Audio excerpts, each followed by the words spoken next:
अब पहला एक्सरसाइज आपका वास्तविक संख्याएं समाप्त हो चुका है। दूसरा एक्सरसाइज आपका बहुपद है। कक्षा 10 में यदि आप पढ़ रहे हैं, आप किताब ओपन करेंगे, आपके पास किताब होगा या किताब नहीं भी होगा तो आप सिलेबस लोड कर सकते हैं, डाउनलोड करके देख सकते हैं। और दूसरा चैप्टर आपका बहुपद है। हम आपको बहुपद के बारे में बताएंगे। बहुपद के बारे में जानने से पहले उसके नींव के बारे में, जैसे आप कोई भी मकान अगर बना हुआ है तो ऊपर से देखने में तो बड़ा अच्छा लगता है, बट उस मकान को अच्छे से समझने के लिए उसकी नींव के बारे में आपको जानकारी रखनी पड़ती है। सेम उसी प्रोसेस को हम आगे बढ़ाते हुए यहाँ जब बहुपद के बारे में हम बात कर रहे हैं तो बहुपद तक पहुंचने के लिए पहले उसके बेसिक नॉलेज को प्राप्त करना अनिवार्य होता है। हम उसी के बारे में चर्चा करते हैं। अब बहुपद देखिएगा, बहुपद में सब लोग जानते हैं कि वेरिएबल्स अक्षर होते हैं, चर राशियां होती हैं, चर राशियां होती हैं, प्लस माइनस यानी अंकगणित की आधारभूत संरचनाएं होती हैं। हम देखते हैं, अगर हम बहुपद की बात करते हैं तो सबसे पहले बहुपद में देखिएगा हमको चर और अचर राशियों के बारे में जानकारी प्राप्त होनी चाहिए। तो देखिएगा चर राशि क्या होती है, चर और अचर राशि, ध्यान दीजिएगा। अब चर राशि क्या होती है? चर आप उसके नाम से ही ऐसे लगा सकते हैं। चर मतलब चल, चल मतलब जो एक स्थान पर ना टिका हो, यानी वो अपना स्थान बदलता हो, यानी वो अपना मान बदलता हो। यानी चर राशि को हम ऐसी राशि कह सकते हैं जिसका मान निश्चित ना हो। तो निश्चित मान लीजिए जब कोई भी वेरिएबल हो, कोई भी अक्षर हो जिसका मान निश्चित ना हो, वह चर राशि होती है। जैसे कि हम गणित में बहुधा अक्सर देखा करते हैं, जैसे x है, y है, z है, a है, b है, c है, या इस प्रकार से अनेक रोमन अक्षरों का भी हम इस्तेमाल करते हैं वेरिएबल के रूप में। तो देखिएगा अब जैसे जब हम बहुपद की बात करते हैं तो बहुपद में जब चर राशि की बात करेंगे तो ऐसा मान, ऐसी राशि आप कह सकते हैं, ऐसी राशि जिसका मान निश्चित ना हो यानी बदलता हो, वह चर राशि कहलाती है। जैसे कि देखिएगा अगर x + 5 = 7, x + 2 = 7, x + 3 = 8, तो यहाँ पर देखिएगा x का जो मान होगा वो कितना होगा? 2 होगा। यहाँ पर जो x का मान होगा वो कितना होगा? 5 होगा। यहाँ पर देखिएगा अगर मान लीजिए हम इसको 4 कर दे तो x का मान यहाँ क्या होगा? 4। कहने का मतलब है कि सभी प्रश्नों में इसका मान क्या हो रहा है? बदल रहा है। तो ये चर राशि है, ये चर राशि। यही पर हम आपको एक चीज और बताना चाहेंगे कि अगर हम अचर राशि की बात करें तो अचर राशि में देखिएगा वे राशियां जिनका मान निश्चित हो, जिनका मान कभी भी ना बदलता हो, वे कहलाती हैं अचर राशियां। अब अचर राशि में देखिएगा जैसे एग्जाम्पल में x + 5, अब इसमें यक्ष जो है ये चर राशि है, यक्ष जो है ये चर राशि है, लेकिन जब यक्ष चर राशि है और ये 5 क्या है? ये अचर राशि है। अब देखिएगा ये 5 जो है ये कहीं भी रहेगा, इसको हम 5 भी पढ़ेंगे, 6 नहीं पढ़ सकते हैं, ठीक। उसी प्रकार से देखिएगा ये 7 है, 7 है, तो ये जो है ये अचर राशि, इसका मान बदलता नहीं है, इसका मान निश्चित रहता है। तो सबसे पहले आप चर राशि, ऐसी राशियां जिनका मान निश्चित ना हो, देखिएगा हम इस चीज को लिख भी दे रहे हैं, समझने में आपको दिक्कत ना हो। ऐसी राशियां आप कह सकते हैं, ऐसी राशियां जिनका मान निश्चित ना हो, जिनका मान निश्चित ना हो, ध्यान दीजिएगा। ऐसी राशियां जिनका मान निश्चित ना हो वे कहलाती है चर राशियां। जैसे x, y, z, a, b, c इत्यादि आप इस प्रकार से अनेक चर राशियों को प्राप्त कर सकते हैं। हम अचर राशि की बात करें, तो वे राशियां देखिएगा, वे राशियां जिनका मान निश्चित हो, ध्यान दीजिएगा। जैसे कि हमने बताया अभी आपको, जैसे मान लीजिए 5 है, 3 है, 7 है, 2 है, 8 है, इस प्रकार से अनेक राशियां आपको प्राप्त हो सकती हैं। अब देखिएगा ये जो 5 है ना, इसको हम चाहे जहां रिप्रेजेंट करेंगे, चाहे जहां लिखेंगे, 5 ही पढ़ा जाएगा, 6 नहीं पढ़ा जाएगा, ठीक। जैसा कि अभी मैंने आपको चर राशियों में बताया, कि x + 2 = 7, तो x का वैल्यू 5 हो गया। लेकिन अगर x + 4 = 8 करते हैं तो x का वैल्यू 4 हो गया। अगर x + 3 = 5 करते हैं तो x का वैल्यू 2 हो गया। कहने का मतलब x का मान अलग अलग प्रश्न में क्या हो रहा है? चेंज हो रहा। लेकिन यहां पर देखिएगा जब हम अचर राशि की बात करेंगे तो किसी भी प्रश्न में यदि आप इन राशियों को रखते हैं, इन राशियों के मान में कोई परिवर्तन नहीं होगा। ये राशियां हमेशा जैसे 5 है तो 5 ही कहा जाएगा, 3 है तो 3 ही होगा, 7 है तो 7 ही होगा। इस प्रकार से आपकी चर और अचर राशियां क्या होती हैं, अस्पष्ट होती हैं। अब चर और अचर के बाद जब हम आगे बढ़ते हैं तब हमको बीजीय व्यंजक मिलता है। क्या मिलता है, बीजीय व्यंजक। ध्यान दीजिएगा, ये होता है आपका बीजीय व्यंजक। ठीक, अब बीजीय व्यंजक क्या होता है, चर और अचर राशियों का, चर और अचर राशियों का सामान्य गणितीय नियम से एक दूसरे के नजदीक आने को ही चर और अचर राशियों के सामान्य गणितीय प्रक्रिया के द्वारा एक दूसरे के निकट आने को बीजीय व्यंजक कहते हैं। ध्यान दीजिएगा, आप लिख सकते हैं चर और अचर राशियों के सामान्य गणितीय संक्रियाओं के द्वारा एक दूसरे के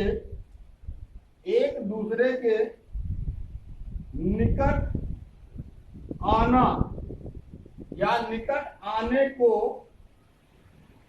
को बीजीय व्यंजक कहते हैं। ध्यान दीजिएगा, अब बीजीय व्यंजक कहते हैं। ध्यान दीजिएगा, यह स्पष्ट हुआ बीजीय व्यंजक क्या है, चर और अचर राशियां। जब चर और अचर राशियां, एक चीज और बता दें आपको, यहाँ सामान्य गणितीय संक्रिया की बात हुई है। सामान्य गणितीय संक्रिया में आपका जोड़ घटाना गुणा भाग, ये 4 चिन्ह आते हैं मेनली। अब अगर हम बात कर रहे हैं सामान्य गणितीय संक्रिया की, तो हमने आपको बताया कि जब चर और अचर राशियां सामान्य गणितीय संक्रिया प्लस माइनस के द्वारा एक दूसरे के निकट आए, यहां देखिएगा, इसको आप 2 × x लिख सकते हैं, या आप x डिवाइडेड बाय 2 लिख सकते हैं, या इसी प्रकार से x - 2 लिख सकते हैं। इस प्रकार से आप देखिएगा प्लस, मल्टीपल, डिवीजन और सब्ट्रैक्शन, यही चारों चिन्हों का प्रयोग होता है। और इन्हीं चारों चिन्हों के द्वारा चर और अचर राशियां एक दूसरे के निकट आती हैं। जब चर और अचर राशियां एक दूसरे के निकट आती हैं तो उन्हीं को बीजीय व्यंजक कहा जाता है। ठीक, अब जब बीजीय व्यंजक आपके समझ में आ गया तो आगे हम बढ़ते हैं, हम बात करते हैं बहुपद की। ठीक, तो अब बहुपद में देखिएगा, जब कोई बीजीय व्यंजक, ध्यान दीजिएगा, बहुपद की बात कर रहे हैं। बहुपद क्या होता है, जब कोई भी बीजीय व्यंजक, ए यक्स, ठीक, या a0x आप कह सकते हैं, a0x पावर 0, या plus a1x1 plus a2x2 plus dash dash dash an x के पावर n के रूप में लिखा जाए। जब कोई भी बीजीय व्यंजक, ध्यान दीजिएगा, जब किसी भी बीजीय व्यंजक को a0x पावर 0, तो इसको हम सीधे a0 लिख सकते हैं, x पावर 0 का मान 1 होता है। खैर, मैंने आपको समझाने के लिए बता दिया कि a0x के पावर 0, a1x के पावर 1, a1x के पावर 1, इसी प्रकार से a2x के पावर 2, ठीक, इसी क्रम में डैश डैश डैश anx के पावर n के रूप में हो। जब कोई भी बीजीय व्यंजक इस रूप में हो, और ध्यान रहे कि यहाँ पर a0, a1, a2 और डैश डैश an जो है ये वास्तविक संख्याएं हैं। a0, a1, a2, a3 dash dash dash an जो है ये रियल नंबर है। ठीक, इसको हम कह सकते हैं एलिमेंट r। कहने का मतलब है कि a1, a0, a1, a2, a3, an जो है ये वास्तविक संख्याएं हैं। ये क्या है, ये वास्तविक संख्याएं हैं। और ध्यान दीजिएगा, जब ये वास्तविक संख्याएं हो जाती हैं तब आपका ये एक बहुपद प्राप्त होता है। समझ में आया? अब अगर हम आगे बढ़े बहुपद में, तो बहुपद को देखिएगा, हम विभाजित करते हैं, उसके बारे में भी हम चर्चा करेंगे। बहुपद के प्रकार के बारे में चर्चा करेंगे, बहुपद के घात के बारे में चर्चा करेंगे।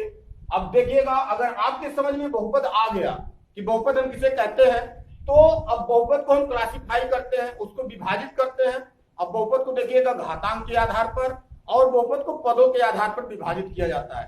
ठीक, अगर हम घातांक के आधार पर बात करें तो इसमें रैखिक बहुपद होता है, द्विघात बहुपद होता है, त्रिघात बहुपद होता है, चतुर्घात बहुपद होता है।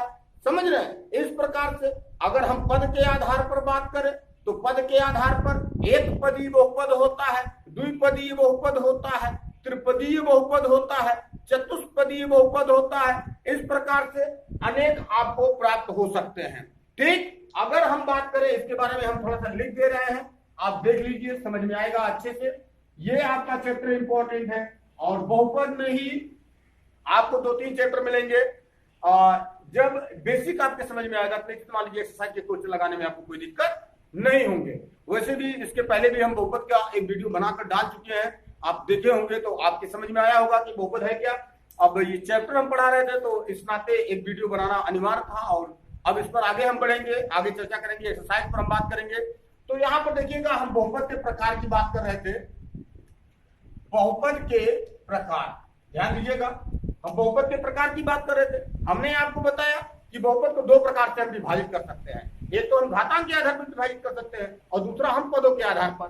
तो देखिएगा, अगर हम घातांक के आधार की बात करते हैं, घातांक के आधार की बात करते हैं, तो घातांक के आधार पर देखिएगा, जैसा कि मैंने आपको बताया कि घातांक के आधार पर पहला रैखिक है। रैखिक ऐसे समझते चलिएगा, हम आपको बताते चलेंगे रैखिक क्या है। ऐसा बहुपद जिसमें चर राशि की सबसे बड़ी घात जो है वह 1 की हो। ऐसा बहुपद, समझ रहे हैं, आप कह सकते हैं ऐसा बहुपद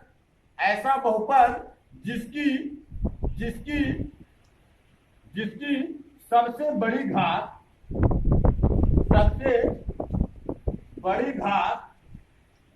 1 की हो। ध्यान दीजिएगा, ऐसा बहुपद जिसकी सबसे बड़ी घात 1 की हो वह रैखिक होता है। जैसे x + 5 या 2y + 7 या इसी प्रकार से 2x + 5 इत्यादि, ये सब आपके रैखिक बहुपद है। इसी प्रकार से द्विघात बहुपद होता है। सेम आप कह सकते हैं ऐसा बहुपद जिसकी सबसे बड़ी की घात 2 की हो। ऐसा बहुपद जिसकी सबसे बड़ी की घात, जिस बहुपद की सबसे बड़ी घात 2 की हो वह कहलाता है द्विघात बहुपद। ध्यान दीजिएगा, हम द्विघात की बात कर रहे हैं, द्विघात बहुपद। तो अब द्विघात बहुपद में देखिएगा, ऐसा बहुपद जिसकी सबसे बड़ी घात क्या हो, 2 की हो। हम आपको एग्जांपल बता दे रहे हैं, जैसे ax² + bx + c, ax² + bx + c। इसी प्रकार से 3x² + 4x + 7 या इस प्रकार से अनेकानेक एग्जाम्पल आपको प्राप्त हो सकते हैं। ये सभी कहलाएंगे द्विघात बहुपद। ध्यान दीजिएगा, इस बहुपद में यहाँ 0 की घात, 1 की घात, 2 की घात, सबसे बड़ी घात जो है वो 2 की है, अतः यह द्विघात बहुपद होगा। इसी प्रकार से 3 घात बहुपद की, त्रिघात बहुपद की बात करते हैं। अगर हम त्रिघात बहुपद की बात करें तो त्रिघात बहुपद में देखिएगा, इसी प्रकार से सबसे बड़ी घात जो होती है वह 3 की होती है। त्रिघात बहुपद में सबसे बड़ी घात 3 की होती है। जैसे आप कह सकते हैं ax³ + bx² + cx + d। ठीक, इस प्रकार से आपको तमाम एग्जाम्पल मिल सकते हैं, जैसे 5x³ + 6x² + 7x + 9। ठीक, इस प्रकार से अनेक एग्जाम्पल आपको 3 घात के मिल सकते हैं। इसी प्रकार से 4 घात का बहुपद होता है जिसको बाइक्वाड्रेटिक पॉलिनोमियल कहते हैं। समझ रहे हैं, 4 घात का बहुपद। अब इसमें हमने रैखिक आपको बताया, इसको लीनियर पॉलिनोमियल बोलते हैं। हमने द्विघात आपको बताया, इसको क्वाड्रेटिक पॉलिनोमियल बोलते हैं। हमने त्रिघात आपको बताया, ठीक, इसको क्यूबिक पॉलिनोमियल बोलते हैं। और इसके बाद चतुर्घात बहुपद होता है जिसको बाइक्वाड्रेटिक पॉलिनोमियल कहते हैं। और चतुर्घात बहुपद में सबसे बड़ी घात 4 की होती है। समझ रहे हैं, तो ये तो था आपके घातांक के आधार पर। क्लासिफिकेशन बहुपद का, पॉलिनोमियल का क्लासिफिकेशन। आगे हम आपको बताते हैं कि हम पदों के आधार पर किस प्रकार से बहुपद का विभाजन करते हैं। देखिएगा, अगर हम पदों की बात करें तो पदों के आधार पर जैसा कि मैंने आपको बताया कि एक पदीय बहुपद, द्विपदीय बहुपद, त्रिपदीय बहुपद, इस प्रकार से आपको बहुपद पदों के आधार पर भी विभाजित मिलेंगे, जिसमें एक पदी, ध्यान दीजिएगा, एक पदी बहुपद, ऐसा बहुपद जिसमें सिर्फ और सिर्फ एक पद हो। ध्यान दीजिएगा, पदों का जो विभाजन होता है वो है सिर्फ और सिर्फ जोड़ और घटाना से होता है, गुणा और भाग से पदों का विभाजन नहीं होता है। जैसा कि देखिएगा, अगर 2 गुणे x करते हैं तो ये 2x प्राप्त होगा। ये अलग अलग दो पद न होकर ये दोनों ज्वाइंट होकर एक ही पद बनाते हैं। इसी प्रकार से अगर हम भाग की बात करें, x डिवाइडेड बाय 2 करते हैं तो x बाय 2 होगा। यहाँ पर x और 2 ये दोनों अलग अलग पद न बनाकर ये दोनों एक ही पद बनाते हैं। इस प्रकार से अगर हम प्लस की बात करें 2 प्लस x, तो यहाँ पर देखिएगा ये दोनों जुट नहीं सकते हैं, यहाँ ये अलग है, यहाँ ये अलग है, और ये दोनों जुट रहे हैं प्लस के माध्यम से। अतः एक पद का निर्माण ये हुआ, दूसरे पद का निर्माण ये हुआ, और ये हो गया आपका द्विपदीय बहुपद। लेकिन अगर एक पदी की हम बात करें तो एक पदीय बहुपद गुणा और भाग से प्राप्त होता है, या सिंगल हो जैसे x y z या a b c, इस प्रकार से 1 2 3 4 इस प्रकार से तमाम एग्जाम्पल्स आपको प्राप्त हो सकते हैं एक पदीय बहुपद के। अब इसमें देखिएगा, हमने आपको बताया एक पदीय बहुपद जिसमें सिर्फ और सिर्फ एक पद हो। एक पद का मतलब है कि वह पद दो पदों के बीच गुणन के रूप में हो सकता है, दो पदों के बीच भाग के रूप में हो सकता है, या वो सिंगल हो सकते हैं या न्यूमेरिकल हो सकते हैं, 1 2 3 या 5 7 3, जो भी आप ले लें। समझ रहे हैं? इस प्रकार से अनेक नंबर्स आपको, अनेक संख्याएं आपको प्राप्त हो जाएंगी। हम द्विपदीय बहुपद की बात करते हैं, ये एक पदी था। अगर हम द्विपदी की बात करें, सेम एक पदी में एक पद होता है, द्विपदी में द्विपद होता है। हमने आपको बताया कि पदों का विभाजन किससे होता है, प्लस से होता है, माइनस से होता है। समझ में आया? पदों का विभाजन जोड़ और घटाना से होता है। जैसे कि 2 प्लस x है, ये 2 पद हो गया, या x माइनस 2 है, ये 2 पद हो गया। यहाँ पर एक पद ये, एक पद ये। ध्यान दीजिएगा, पदों का विभाजन सिर्फ और सिर्फ जोड़ और घटाना से होता है। तो यहाँ पर देखिएगा, इन दोनों के बीच में प्लस माइनस है, अतः ये दोनों विभाजित हो रहे हैं, दो पदों में विभाजित हो रहे हैं। अतः एक पद ये होगा, उसी प्रकार से एक पद ये होगा और दूसरा पद ये होगा। समझ में नहीं आया? इसी प्रकार से अगर त्रिघात बहुपद की बात करें, त्रिघात बहुपद की बात करें, त्रिपदीय बहुपद की बात करें, घात की बात कर रहे थे। इसमें देखिएगा, ये पदों के आधार पर विभाजन हम बता रहे हैं। तो अब अगर त्रिपदीय बहुपद की हम बात करें तो ऐसा बहुपद, समझ रहे हैं, ऐसा बहुपद जिसमें सिर्फ और सिर्फ 3 पद हो, ऐसा बहुपद जिसमें सिर्फ और सिर्फ 3 पद हो, त्रिपदीय बहुपद कहलाता है। ठीक, अब जैसे कि यहाँ मैंने बताया कि इसमें देखिए एक ही चिन्ह आएगा, या तो एक माइनस होगा या तो एक प्लस होगा, दो पदों के विभाजन में। अगर हम 3 पदों की बात करें तो उसमें 2 चिन्ह आएंगे, कम से कम 2 चिन्ह, जैसे ax³ plus bx² plus c। यहाँ पर देखिएगा, ये धन के द्वारा तीनों अलग अलग विभाजित हो रहे हैं। अतः एक पद ये हो गया, दूसरा पद ये हो गया, तीसरा पद ये हो गया। इस प्रकार से ये त्रिपदीय, समझ रहे, बहुपद कहलाता है। ये त्रिपदीय बहुपद कहलाता है। इस प्रकार से आगे आप और जब बढ़ेंगे तो इसके बारे में और जानकारी और डीपली नॉलेज आपको प्राप्त होगा। आगे देखिएगा, हम आपको बता दें, हम बहुपद के घात की बात कर रहे थे, बहुपद के घात की बात कर रहे थे। ध्यान दीजिएगा, बहुपद की घात, तो हम जब बहुपद की घात की बात कर रहे हैं तो बहुपद की घात किसी भी बहुपद में उस बहुपद की जो सबसे बड़ी घात होती है वही उस बहुपद की घात कहलाती है। जैसा कि मान लीजिए यहाँ एक बहुपद लिखा गया है, लिखा है ax³ plus bx² plus c। ठीक, ax³ plus bx² plus c। अब अगर हम इस बहुपद की घात की बात करें तो इस बहुपद में जो सबसे बड़ी घात है 3, वह जो होगा इस बहुपद का क्या होगा, घात होगा। तो हम किसी भी बहुपद की घात उस बहुपद में उपस्थित चर राशि की जो सबसे बड़ी घात होती है उसी को उस बहुपद की घात कहते हैं। अगर हम शून्य बहुपद की बात करें, अगर हम शून्य बहुपद की बात करें, ऐसा बहुपद, ध्यान दीजिएगा, ऐसा बहुपद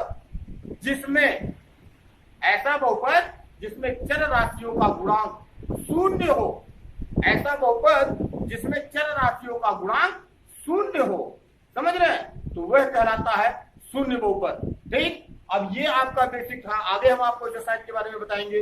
अब आपका एक्सरसाइज अगले वीडियो में हम शुरू करेंगे। एक्सरसाइज 2.1 से आगे हम आपको बताने का प्रयास करेंगे। ठीक, धन्यवाद।